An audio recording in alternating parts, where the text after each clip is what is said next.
Fala galera, mais uma aula. Hoje a gente está completando a nossa 10ª aula de revisão Enem. Eu gostaria muito que você deixasse um like, um comentário, passasse isso para os seus colegas, qualquer vestibulando, né, vai ter que fazer ciências da natureza. Então, são várias aulas de química, a gente vai resolver mais de 200 questões ao longo do final do projeto. E hoje a nossa aula vai ter uma mistura de coisas, a gente vai falar um pouquinho de osmose, vai falar um pouquinho sobre mistura eutética e mistura azeotrópica, tá? Tem bastante assunto legal hoje. Então, vamos começar falando um pouquinho sobre mistura eutética e densidade média, né? É muito importante a gente ter uma ideia de que a mistura eutética é uma mistura bem especial. A gente vai ver isso ao longo do exercício. Ele vai falar de uma liga estanho e chumbo. Algumas ligas metálicas têm essa característica de se transformar nessa mistura eutética. A gente vai ver o que significa já já. Essa estrutura eutética, ela vai se comportar como uma substância pura, mas não o tempo todo, tá? Ela tem um comportamento na fusão, quando ela derrete, ela fica parecendo uma substância pura. Isso significa que ela vai ter ponto de fusão constante. Mas na ebulição não, na ebulição ela se comporta como uma mistura real, tendo ponto de ebulição variável. A gente vai ver isso no gráfico, tá bom? Ele diz que essa mistura, essa liga, tem um ponto de fusão em 183. Mas cada um deles individualmente, né? O estanho, ele vai ter uma temperatura de fusão de 232 e o chumbo 320. Então, quais são as duas vantagens de se fazer essa liga metálica? Primeiro, essa liga metálica vai ter um ponto de fusão mais baixo que os dois juntos. Significa que numa solda, por exemplo, se você for usar essa liga para soldar um fio, uma coisa assim, você vai precisar de menos energia, né? Porque 232 e 320 são temperaturas bastante elevadas. E 183 é uma temperatura bem mais baixinha, você precisa de menos energia. Só isso já seria legal. Como a mistura eutética ela se comporta como uma substância pura, os dois metais entram em fusão junto e aí você consegue derreter eles mais rápido, tá bom? E aí ele vai falar que essa liga, ela tem uma característica internacional, tá? Essa liga, ela vai ter uma densidade máxima e mínima. É como se fosse quantos por cento eu posso te botar de cada um para que ele fique ainda legal, para que ele possa manter essa característica de composto eutético, tá? Então, eu não posso botar nem estanho demais, nem chumbo demais, senão ele perde essa característica. Então, tem aí uma quantidade máxima e mínima que eu posso colocar e ele mostra isso pra gente nas densidades. Então, a densidade mínima é de 8,74, a densidade máxima da liga, 8,82. E ele diz que as densidades individuais do estanho e do chumbo são 7,3 e 11,3. Então, você vê que esse valor 8,74, 8,82 está no meio. É um valor médio. Mas, Fê, a média não bastava pegar 7,3 com 11,3 somar e dividir por 2? Não, porque isso é média aritmética. Eu só poderia fazer isso se eu pegasse 50% de um e 50% do outro. Meio a meio, aí tudo bem.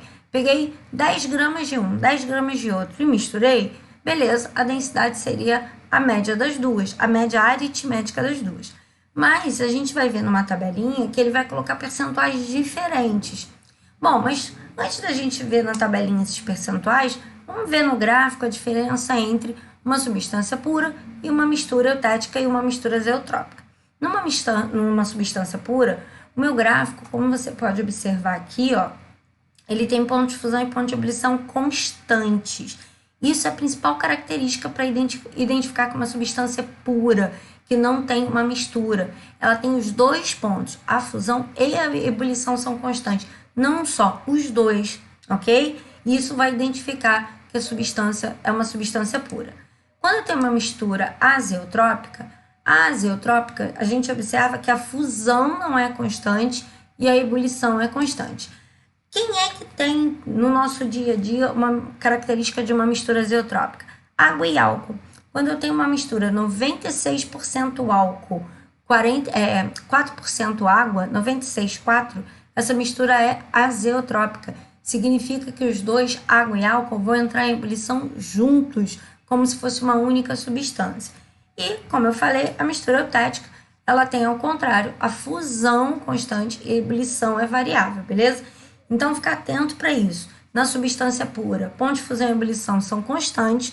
Na mistura azeotrópica, a fusão é variável, ebulição é constante. Na eutética, a fusão é constante e a ebulição é variável, ok?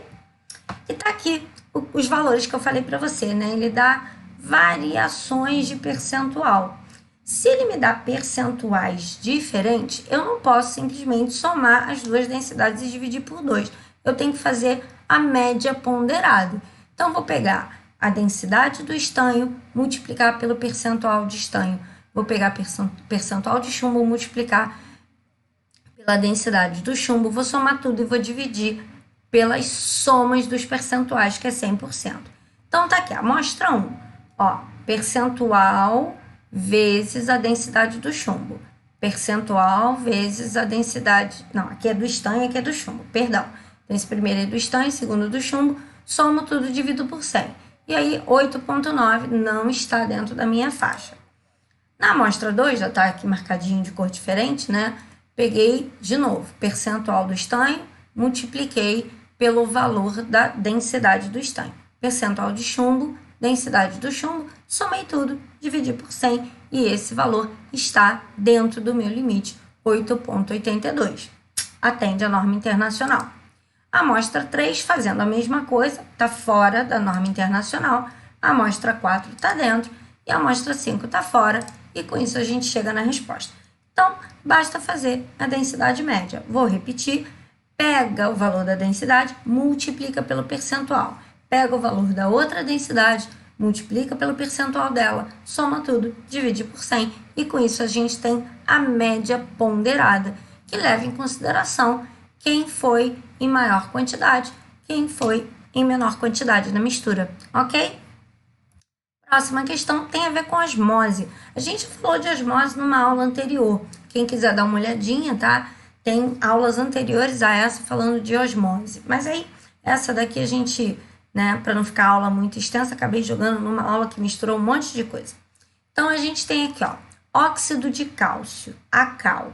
Ela tem esse aspecto aqui, branquinho, ela é um sólido branco, iônico, ok? E ela fica em suspensão na água. O que isso significa? Significa que ela não vai se dissolver perfeitamente. Aí é que tá, é importante a gente observar isso. Óxidos da 1A, de sódio, de lítio, de potássio, se dissolvem perfeitamente em água, formando bases bastante solúveis. Mas os da 2A, magnésio, cálcio, bário, são parcialmente solúveis. Na verdade, berílio e magnésio podem ser até considerados insolúveis, porque a solubilidade deles é bem baixinha.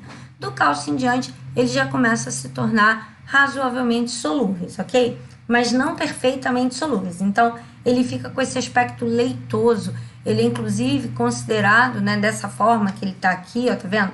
Esse aspectozinho leitoso, ele é chamado de leite de cal. Leite porque ele tem um aspecto leitoso. E aí o pessoal usa para pintar árvore, né? Usa para combater alguns parasitas nas árvores. E isso vai eliminar micro-organismos. Qual o problema? É que ele elimina todo tipo de micro-organismo.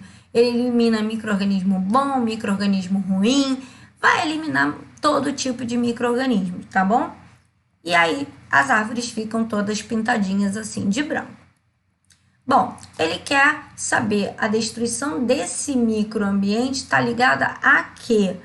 A gente já falou sobre isso, né? Eu tenho uma solução mais concentrada, uma solução com uma concentração maior, que é essa solução de leite de cal, essa solução esbranquiçada, e a gente tem as células das árvores. Essas células vão estar numa concentração menor. O que vai acontecer é que não só a célula da árvore, como as células dos micro-organismos, eles vão acabar tentando diluir essa cal. Então, elas vão murchar, elas vão perder água, elas vão desidratar. Isso mata todo mundo, mata micro-organismo que está fazendo mal à planta, mas tem muito micro-organismo que é benéfico às plantas.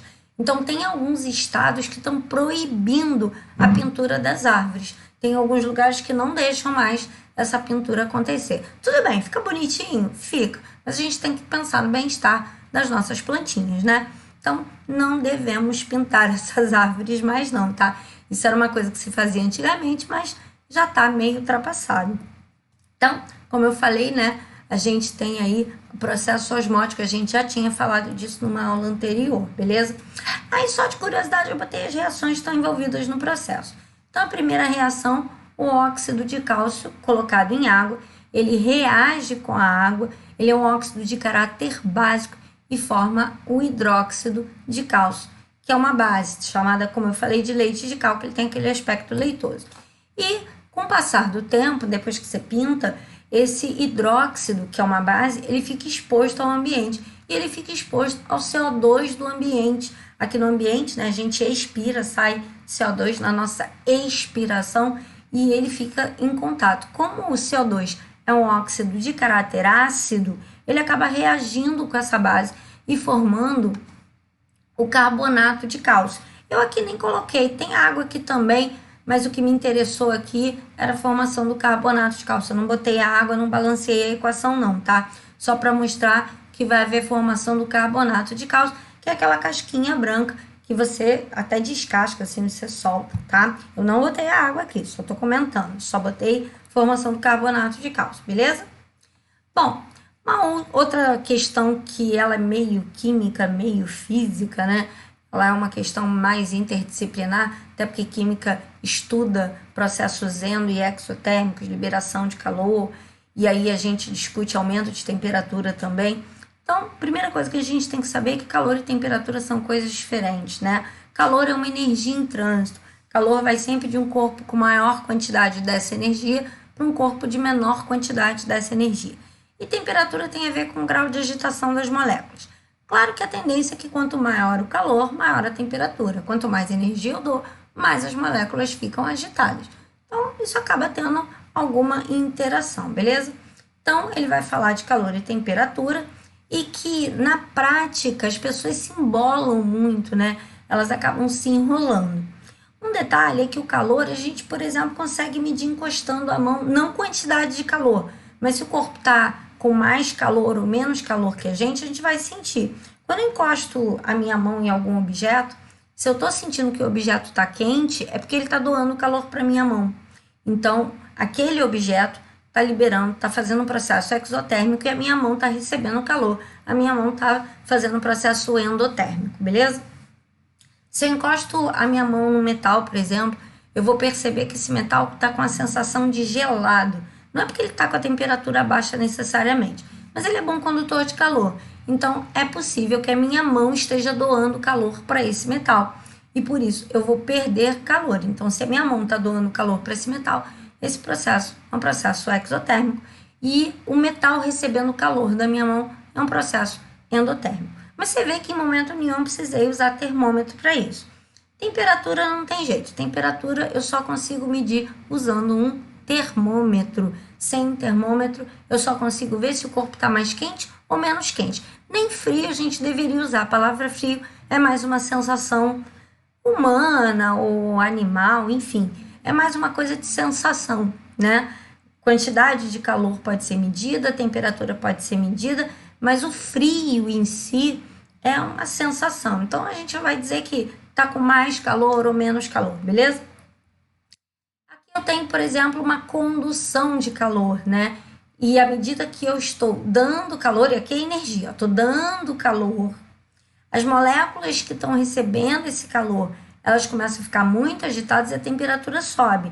Lá na outra ponta, que ainda não recebeu esse calor, ela está menos agitada e, portanto, essa temperatura está mais baixa. Então, aqui eu tenho, né, uma doação de calor, uma doação de energia e temperaturas diferentes nas duas bordas desse objeto, ok?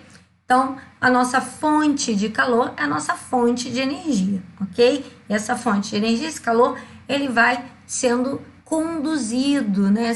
Aí depende dessa qualidade desse material. Se isso aqui for um metal, rapidinho essa outra ponta aqui vai estar aquecida. Se esse material for um mau condutor de calor, eu posso conseguir aquecer bastante essa ponta sem que essa outra ponta aqueça. Aí vai depender da qualidade desse material ser melhor ou pior condutor. Lembrando, metais são ótimos condutores de calor e ametais são péssimos condutores de calor, tá bom? Então, a temperatura ela vai subindo, né, quando ele está mais perto da fonte de calor, e ela vai ficando menos quente, a temperatura vai ficando mais baixa quando ela está longe da fonte de calor, ok? Vai chegar uma hora que vai entrar tudo em equilíbrio térmico, mas até lá a gente vai ter uma diferença de temperatura nas duas extremidades. Bom, como eu falei, né? Para medir temperatura não tem jeito, eu tenho que usar termômetro. Se eu não usar termômetro, não estou medindo a temperatura, tá? E aí, do ponto de vista científico, ou seja, não pode ser achismo. Eu não posso ficar botando a mão. E é aquela história, né? Quem já teve aí essa coisa da sensibilidade, você às vezes encosta em alguma coisa e acha que aquilo tá quente, um colega se encosta e acha que nem tá tão quente assim. Então, não é científico. Para ser científico, para falar de temperatura, eu vou ter que falar de termômetro. Então, vamos ver essas opções aí para falar de vista científico, o que realmente tem aí uma limitação, né, entre calor e temperatura. A temperatura da água pode ficar constante durante todo o tempo que estiver fervendo. Isso tem a ver com coisas científicas? Sim, tem a ver com coisas científicas. Como é que eu vou medir? A gente viu agora no gráfico, né? Como é que eu vou medir uma temperatura constante ou não? Com termômetro. Se não tiver termômetro, não tem como medir. Então, essa é uma boa opção. Mas vamos dar uma olhadinha nas outras. A mãe coloca a mão na banheira. Gente, colocar a mão na banheira é subjetivo. Para mim, a água pode estar mais quente, para você, a água pode estar menos quente. Totalmente subjetivo, nada científico. A chama do fogão pode ser usada para aumentar a temperatura. Não, a chama do fogão vai ser usada para aumentar a quantidade de calor. Olha a fonte de calor que eu botei lá para vocês. O fogo vai ser usado para dar energia. A temperatura subir é uma consequência. A água quente está numa caneca é passada para outra a fim de diminuir a sua temperatura. Na verdade, você está usando um termômetro para ver isso? Não. De novo, você está, né, quando você bota a mão na caneca, está mais quente, está mais fria. Isso, de novo, não tem a ver com nada científico. Você, de novo, está vendo quantidade de calor. E mesmo assim, não está medindo. Você está usando uma sensibilidade para isso. Um forno pode fornecer calor para uma vasilha de água em seu interior. De novo, a gente não está trabalhando com termômetro. Não tem um termômetro. Um outro forno pode até ter termômetro, mas esse nosso aqui não.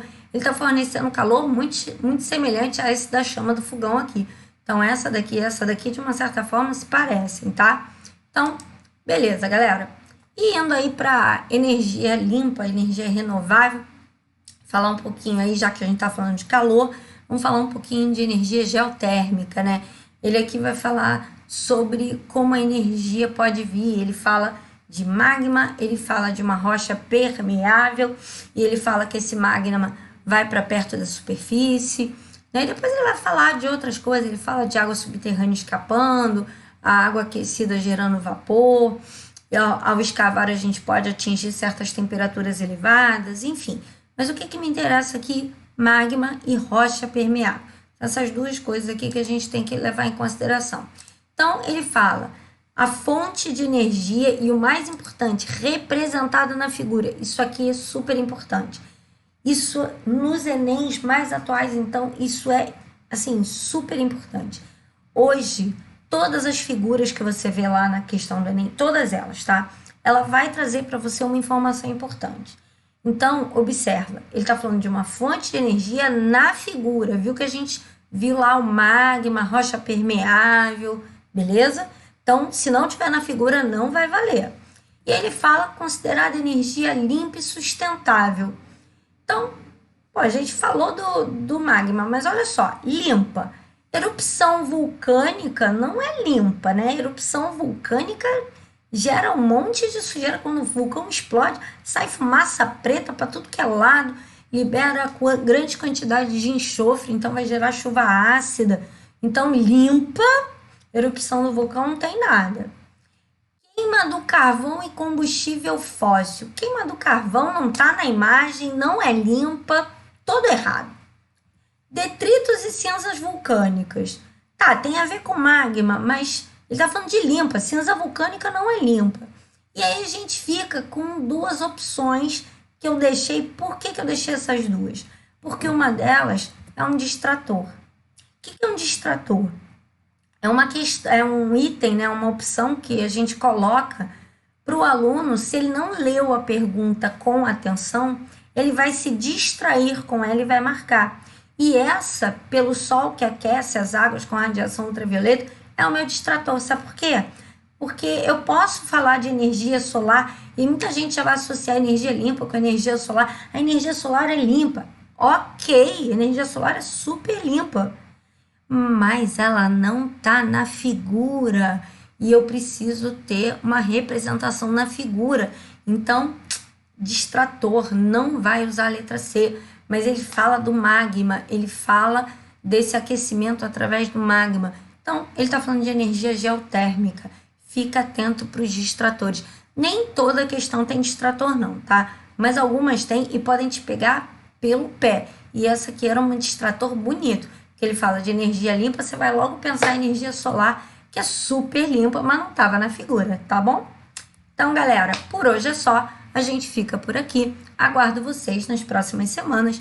Toda semana a gente vai botar um videozinho novo. Eu espero que vocês deixem like, comentário. E, de novo, se puder repassar isso para algum colega vestibulando, eu vou ficar bem feliz. Vamos ajudar a galera aí que tá ralando para passar no vestibular. Tá bom, galera? Beijo!